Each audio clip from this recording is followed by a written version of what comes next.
There we go. Okay. Okay, guys. So thanks you everybody for coming tonight. My name is Len Gunther. I'm going to do this video for my TAE delivery assessment. I'm going to share a screen with you guys.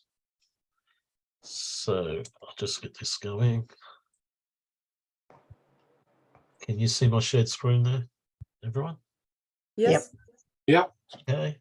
All right. I'm going to start us.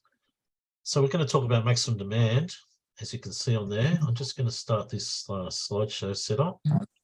Okay. The current slide. There we go. Okay. So, we're planning maximum demand. You want to know what maximum demand is all about? What we're doing, we're going to plan to rewire or to pre-wire or rough in a new house. So we need to work out our maximum demand, because when we've got a house, we have to work on the load, the total load, so that we can work out the maximum demand, so we can determine what size mains we have coming into our meter box. Okay, so that's measured in amperes. So we need to work out the maximum load. So by doing this, we'll be going through our plan, and we'll be looking at everything that's in the house, like your power points, your light fittings, your stove, your hot water, and how much current that actually draws, so we can work out the size of the cable that we need to run. So we're going to go from our point of attachment, that's where the council cable comes into our house, and then we go from there to the meter box. That's our consumer mains, and that's the cable size that we need to determine. Okay, so the first lesson of this particular session class, the first lesson we're going to do is for the maximum demand, and then we're going to work on it later. The next lesson, we're going to work on designing the circuit, and how many points we're going to put on the circuit, the size of the cable we're going to use for our power circuits, our light circuits, and all that, and then what we're going to use to protect those circuits as well. So by the end of these two lessons, we'll be able to determine what size cable we're going to use for the whole pre-wire, and what size circuit protection we're going to use as well, and how many points we're going to put on a circuit. So we're going to design the whole lot. Do we have any questions, anyone? Okay. Okay, so we've got a few things we have to look at before we get going. So a bit of housekeeping. So have you all got a well-lit ergonomic work area? Yes. Have you assessed your work area for any hazards, such as strip hazards or anything like that? I have candles on. Candles? Oh, okay, be careful there. Are you familiar with your emergency exit location and where your bathroom is? Yes. And do you have your student exercise answer sheet or a sheet of paper where we can work this out? Yes. Because we've got a little exercise we're going to do later on, and learn a feedback form and presentation pack that I sent out as an email. Okay, so if we've got all that, we're all ready to go. Yep. So first up, we're going to look at what are consumer mains. So consumer mains, if you can see the photo there, you've got your network supply, which is your aerial overheads in the street, and they come to your house to a riser bracket. I don't know what you've got at your house. Some houses, they come to the house, some go to a pillar outside. So where that joins on, that's a service from like Ausgrid or your service provider. And then from that point of attachment down to your main switchboard or meter box, they're consumer mains, and that's the cable that we need to determine what size it is. So when we go to the house to do the pre-wire, we can run those cables before the house is gyprocked and ready to fit off and get painted or whatever. So for this exercise, we're going to be working from this scenario where you've got the service pillar and an underground conduit going up to the main switchboard for our consumer mains. Okay, any questions, anybody? No. So it's pretty basic, straightforward what we need to work out here. So I'll go to the next slide, which is, this is a plan of a house. To anybody who isn't really familiar with it, before your house is wired, this is what the electricians get to look at and decide on how they're going to wire your house. So when we talk about load, we talk about power points, and we talk about switches and lights and wall ovens and hot water systems and the like. So we want to know exactly how much power we're going to use. So you can see here, I'm pointing to the meter box. Next to that is your hot water system. Now that's got a power point next to it. This has got a gas hot water system, so it's got a power point for the igniter to turn.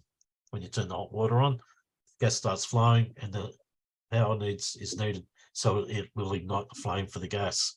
So all these little triangles here are actually power points. So you can imagine this is bedroom 1, there's a bed there, and you've got a power point either side of your bed, like you do at home. Same sort of thing. So this is what we get to work with. So all of these little triangles, we need to add them up. And these things here in the center here, where these dotted lines are going to, they're light fittings. So we need to know how many light fittings we have. And then we've got our kitchen here. So you've got an upright stove with a gas cooktop and an electric wall oven. You've got dishwasher points, you've got microwave points, and your light fittings. Oh, I didn't mean that. Sorry. I'll just go back. Whoop, wrong way. So this is basically what we're going to work with. Has anybody got any questions there? No? So that's what your house looks like when the electricians have a look at it, and then when you go in and look at it and it's all painted and finished, all you see is the power points in the wall and the switches. Okay. So anyway, that's our basic electrical plan. So we go. Question, Len? Yes. Sorry, Len. Mate, what's the V? Master bedroom, right-hand side as you walk through the door. Would that be a vacuum point? So I'm not exactly sure. And maybe it is. It could have ducted vacuum. ducted vacuum. Okay. Yeah, maybe it has. Sounds good. Is there V's in other rooms? There's one in the There's one hallway. in the hallway, passageway. Yeah, and there's one in the passageway down here. That very well could be. I don't know. I've just downloaded this photograph, this off the internet, so I could display I it. assume it's vacuum. If you see these circles here with all these letters, I'd say like they're TV points, phone points, data points, etc. So TV, telephone point, or whatever. So basically these ones here are exhaust fans. These circles here with the crosses in them, they're smoke detectors. They're counted as light points, okay? So when you count up your lights, you count all these circles with the lines going to them. And in saying so as well, you also count up your exhaust fans and your smoke detectors. So we'll move on. This is what I was talking about before, the AS3000. That's our wiring rules. That's the front cover of the book. It's quite a thick book and it's got a lot of rules. So we'll be referencing this to some rules and regulations, what we need to follow to do this calculation. Okay. Does anybody have any questions so far? Now, these are going to be a little bit daunting when you first look at them, but I'll put it in layman's terms for those who aren't really sure on what we're talking about. But it's not, it's just the process that we need to go through to get to the end product. So if I go to the next one, you'll see here, we're looking at maximum demand. So I go to the index and I look up maximum demand in the wiring rules book, and it tells me to go to 1.6.3. So we go to that rule number, and it says maximum demand. The maximum demand of an electrical installation shall be determined taking into account the capacity, physical distribution, and the intended use of electrical equipment in the electrical installation, and the manner in which the present requirements might vary.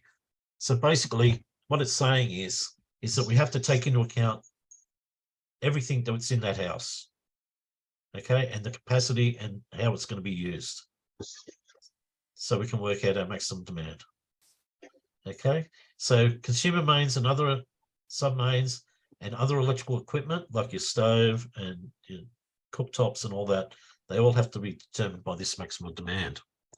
Then it tells us to go to clause 2.2.2, which is acceptable methods of determining maximum demand.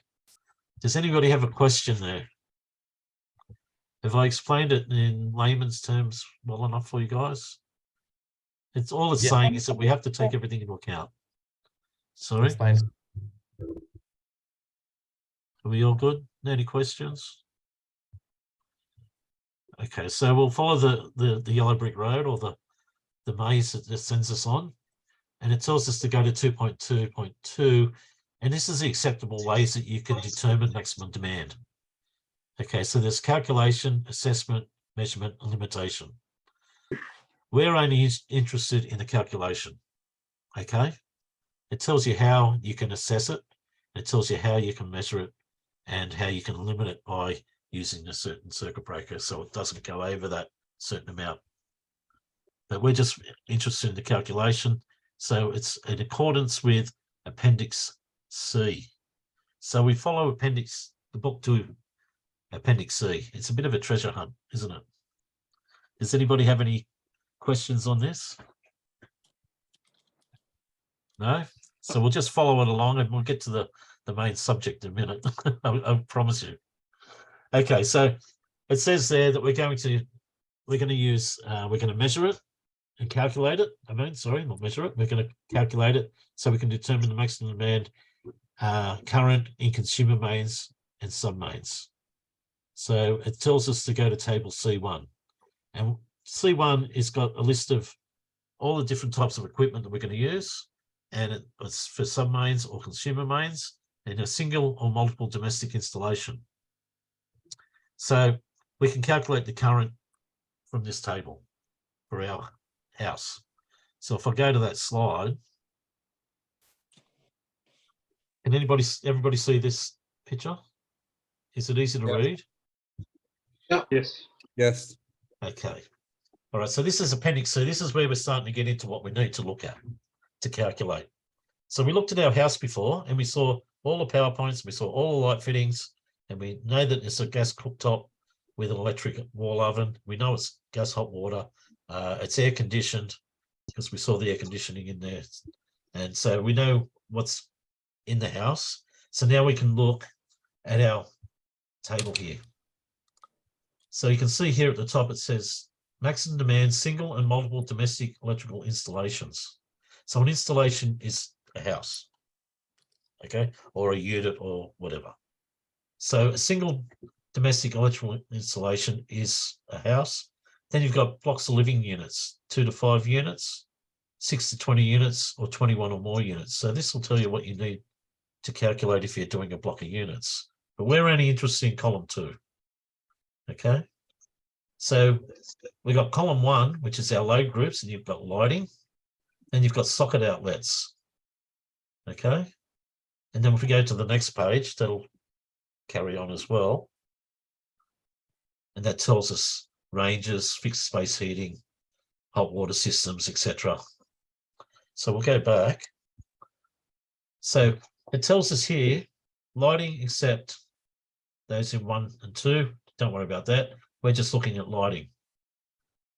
So for a single domestic electrical installation or individual living unit, we kind of count up all our light fittings, and then we just work out from there the number that we've got. So for the first 20 points, we have to allow 3 amps. For each additional 20 points after that, or that part thereof, we have to allow 2 amps. So for instance, if you've got 32 lights, you're going to have 3 amps for the first 20, and you've got 12 more left over. So that's another 2 amps because that's 20 points or part thereof. So it'll be a total of 5 amps. Do we understand that? Yep. Yeah. So everyone's shaking their head and nodding. Yep. Yeah. So James and Matthew. Yeah, mate. I think so. Everyone's Yep. good with that. Okay. So then if we go to socket outlets, which are our power points, we count all those up. Same sort of thing. But for the first 20 points, we're allowing 10 amps. and then 5 amps for each additional 20 points or part thereof after that. So it's the same Danke. sort of thing. Okay, so this is how we have to work that out. And if we go to the next slide, we've got ranges, cooking appliances. So that's 50% the connected load. So whatever the load is on that wall oven or cooktop or whatever, we halve that and we allow for that. So if it's 20 amps, for instance, the full connected load, we halve that and it's only 10 amps that we need to allow for our maximum demand. Because what they're thinking is we're not going to use the whole stove at the same time. So you might only use 2 burners, not all 4 burners. Or you might not have the oven on. Or you might have it on for warming or something like that. So they're thinking, well, they're not going to use that all at the same time. Yes, Josh. So if it's a 2000 watt stove, therefore it would be a 1000-watt stove, right? No, not necessarily. It's still rated at the full 2000 watts or 2 kilowatts. Okay.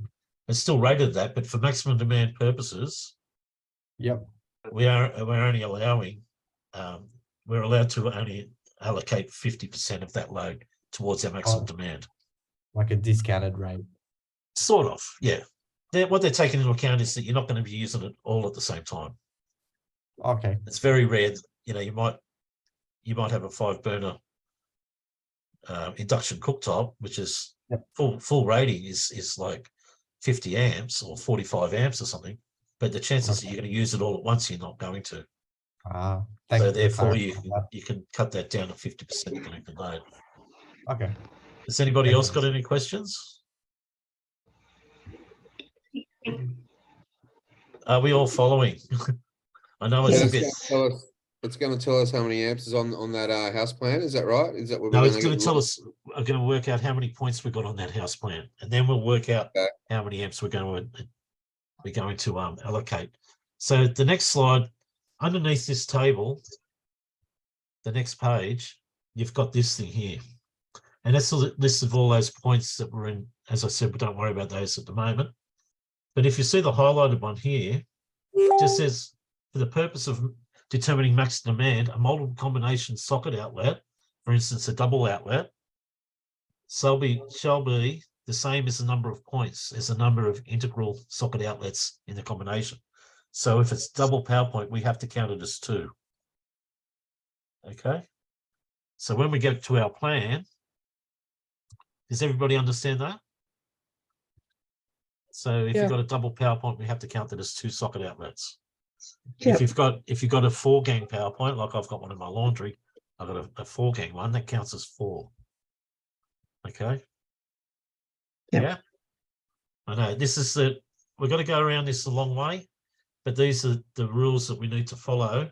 And this is the burden of electricians. So if we go to the next plan now, you can see the plan here. So what I've done, I've gone around and I've counted up the light fittings. Okay. So I've got 2 at the front, 1, 2, 3.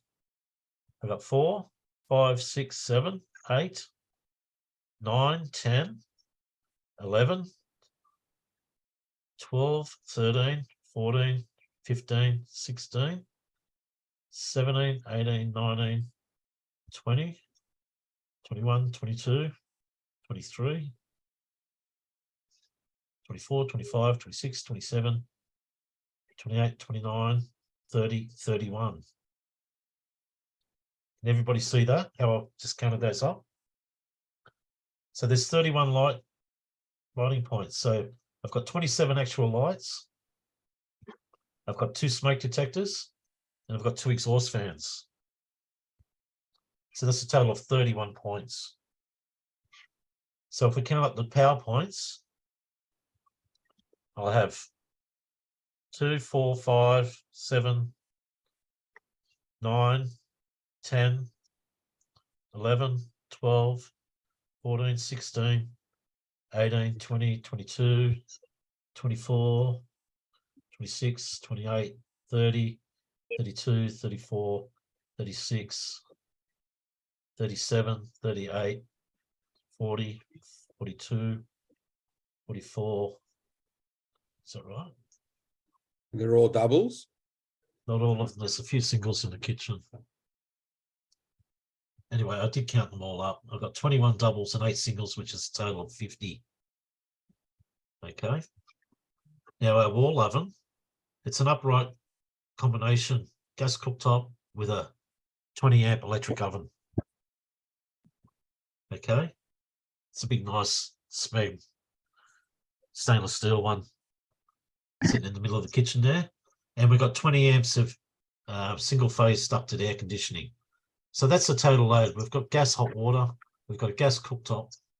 So that's our total loading on that house. Everybody can see that? Yep. Okay, Yeah. so we can all see how I've done that with the number of points. So that 31, the lighting point's 31. So just Yep. as an example, it's 3 amps for the first 1 to 20, and then, or is it per 3 amps per point? No, it's 3 amps. Well, I'll get to that in a second. Okay, cool. But you're right. It's 3 amps for the first 20. Yeah. And for every 20 after that or part thereof is another 2 amps. Okay. Okay. So it's Okay. not per point. Yeah. Yeah, no, it's not per point. It's for the group of 20 or part thereof. And the same with the power points. It's 10 amps for the first 20. And then for every part 20 or part thereof after that is another 5 amps. So our wall oven is 50% connected load, and our air conditioning 75% connected load. Did I catch the bus in the morning? Like, I don't think I have enough money to catch the bus. Okay, so we all good with that, everyone? It's Ballina, Shelley Beach, probably. Len, question. Yes. Like when with bathrooms and en suites where we have an IXL or something like that, does that still count as one light point? No. What you'll have to do there is you work out your rating, depending on how much it draws. So you might have a 2 heat or a 4 heat, or the new ones different, where they might have 100 or 1,000 watt, sorry, 1,000 watt heat lamp. So then you'll have to work out what it actually draws, and you may have to put, if you've got multiple bathrooms and you say you've got two large ones, you might have to put those on a separate circuit. So Right, and whereabouts in the rule book does it state that you need to allow for it that way, or is it? I'd have to look it up, but that's what I would do personally, because depending, that may draw, like I say, it might be drawing a lot more. Might be drawing So, like Len, 5 amps alone. In this situation, would you do 2 light circuits, 3 power circuits? Correct. Well done. Sweet. That's what we're going to work out in the next lesson. And we'll have number of points and how many points you can put on a circuit. And we'll look at thermal insulation, because everything now is deemed to, every house, even if it hasn't got insulation, it is deemed to have insulation because it could go in the future. So we will look at that in the next lesson. So that's a good question, actually. And well pointed out that you've worked it out. How many circuits you're going to actually have. Oh, I've been around the block a couple of times, mate. Well, there you go. So that's good. Okay, so is everybody good with that now? How many points we've got there and how we worked it out? Yeah. Yeah. Nadine, how are you going there? All right. Yeah, I'm listening. It's not my field of expertise. Interesting. I understand. But I'm just trying to explain how we actually work it out so that we can determine the size of that cable that's going to go from our point of attachment to our meter box. As I say, from the meter box on, that will be the next lesson. And we'll work those out later. So this is part of it, because we're going to have to put that cable in before we actually even start. So before the gyprock goes in as well. So we'll go on to the next slide. And this is where we get down to the nitty-gritty. So you can see here, I've got our table C, and this is a table that I've made up. So we've got our load groups, we've got lighting points, we've got socket outlets, we've got our oven, and we've got our air conditioning. So as I said, it's 3 amps for 1 to 20 points for lights, and then 2 amps for each additional 20 points or part thereof, sorry. So we've got 31 points in total. So as James said, it's 3 amps for the first 20, plus 2 amps for the other 11. It's a total of 5 amps. Does everybody understand that? Yeah? Yes. Yeah. So it's quite easy to work out. And then socket outlets. We go to socket outlets and we've got 10 amps for the first 1 to 20. And then 5 amps for each additional 20 or part thereof. So we're going to have, we've got 50 points all up. So we've got 10 amps for the first 20, 5 amps for the next 20, and another 5 amps for part thereof of another 20. So that's a total of 20 amps. 10 plus 5 plus 5. Have I lost anybody? No? We all good? Mm. Yeah. You get to have a All go good, at it in a mate. minute. So if you're sure you're okay with it. So if we go to oven, we've got 50% full connected load. So it's a 20 amp. So 50% times 20 amps is 10 amps. 10 amps. Air conditioning, it's 20 amps, 75% full connected load. So that's 15 amps. So if you see over here, see ranges, cooktops, appliances, laundry equipment, socket outlets rated at more than 10 amps, James, for your welder. Yep. 50% connected load.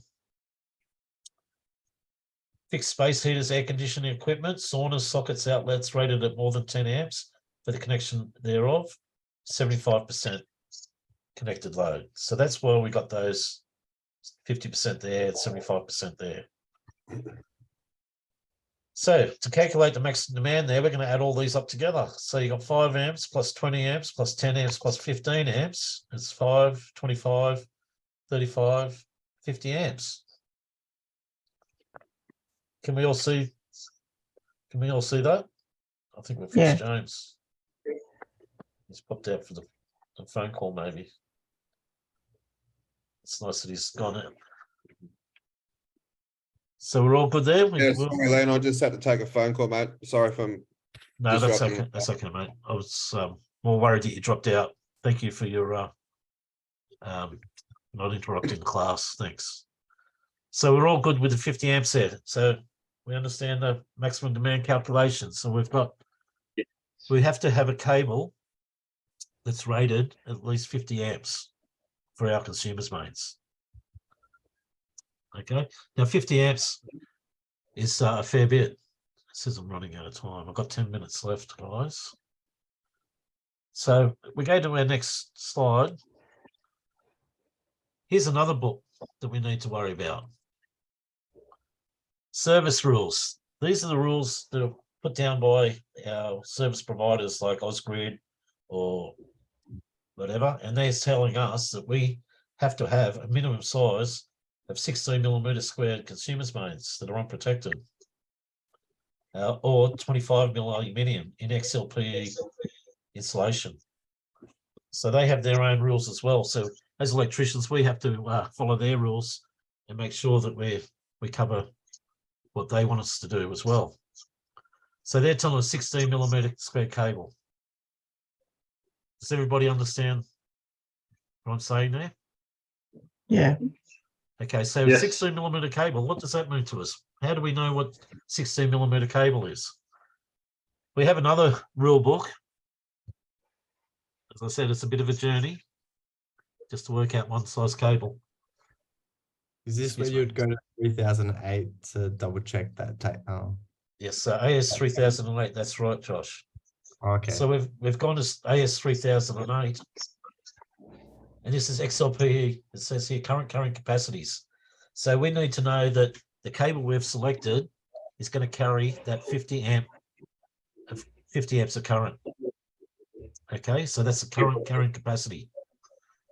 So we'll look at our table here, and it's 2 single core wires, which is what we're going to have, and X90 here in insulation types. That's our XLPE, which they stated our 16mm cable should be XLPE insulated.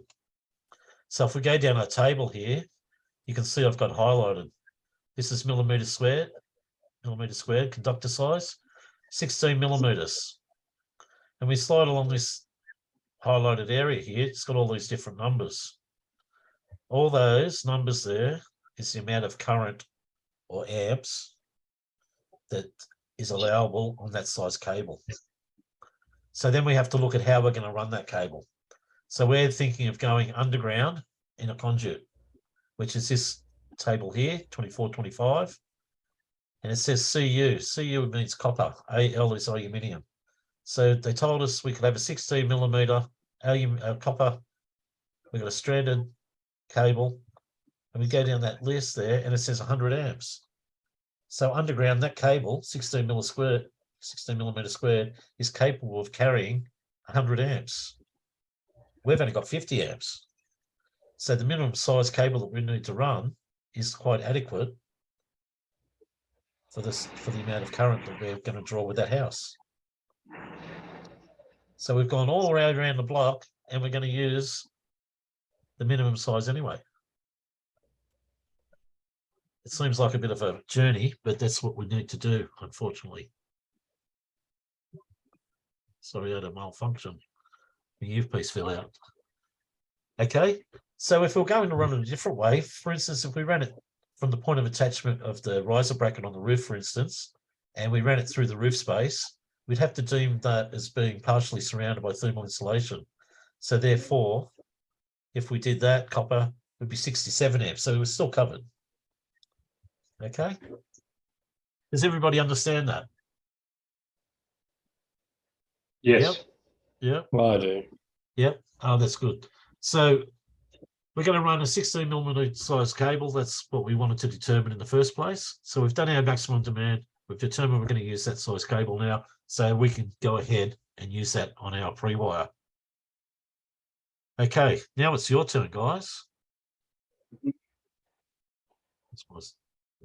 we go. Can everybody see that slide? Yes.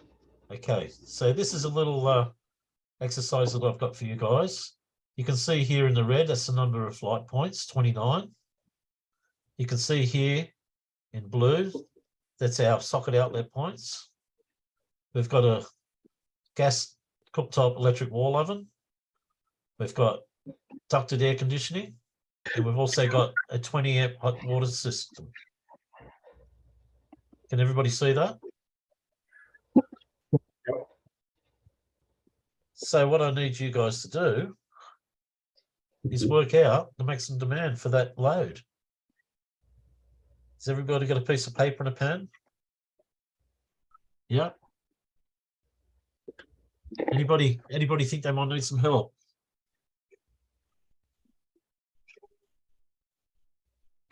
Maybe. Matt? Anybody? I can't see everybody's face. I'm all good. How are you, Nadine? You think you're right? Do you need a bit of help?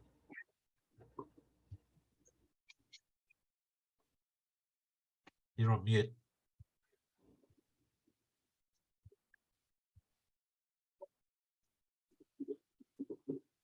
I'm missing a few faces. Yeah. How are you, Nadine? Good? Yeah, I'm watching. Do you think you can work this out? Probably not. It's not too hard. So I've got 3 amps for the first 1 to 20, then 2 amps for every 20 after that, and there's 29. So it'll be 3 plus 2 It's 5 amps. 5? amps. Yeah, Mm. that's 5 amps. Yeah. Do you understand the concept there? Yeah, sure. The more power, the bigger the cable. That's right. But what we need to work out is how much we're going to actually work the whole system out to be. That's okay. Just have a go. If we can't, it's not a it's not essential. We just want to have a go and see how we go. Mhm. See if we can work it out. So it's 29 points. So it's 3 amps plus 2 amps. That's 5 amps. Is that right? That's right. Yeah, Okay. Okay. I'm on the right track. very good. Anybody else need any help along the way there? Bit of guidance?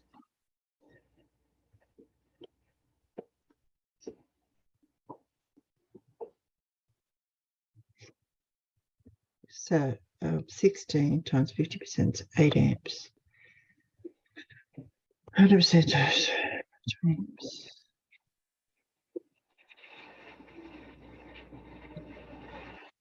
20 amps.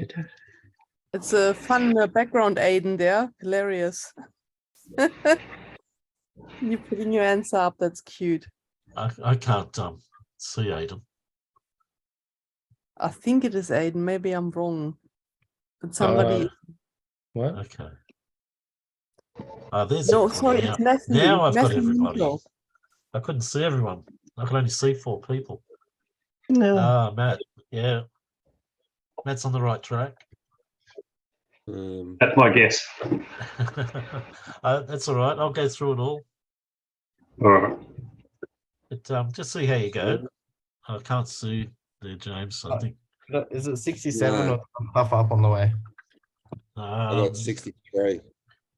there you go. That's not bad for a landscaper. You get it? Yeah. I'm not bad with maths. As I say, with the wiring rules, you can understand why electricians charge so much when they've got to go through all these hoops to get to one small calculation. But so how's everyone going? Anybody need some help? I'll go through it again and explain everything to everyone once we've everybody's had a go.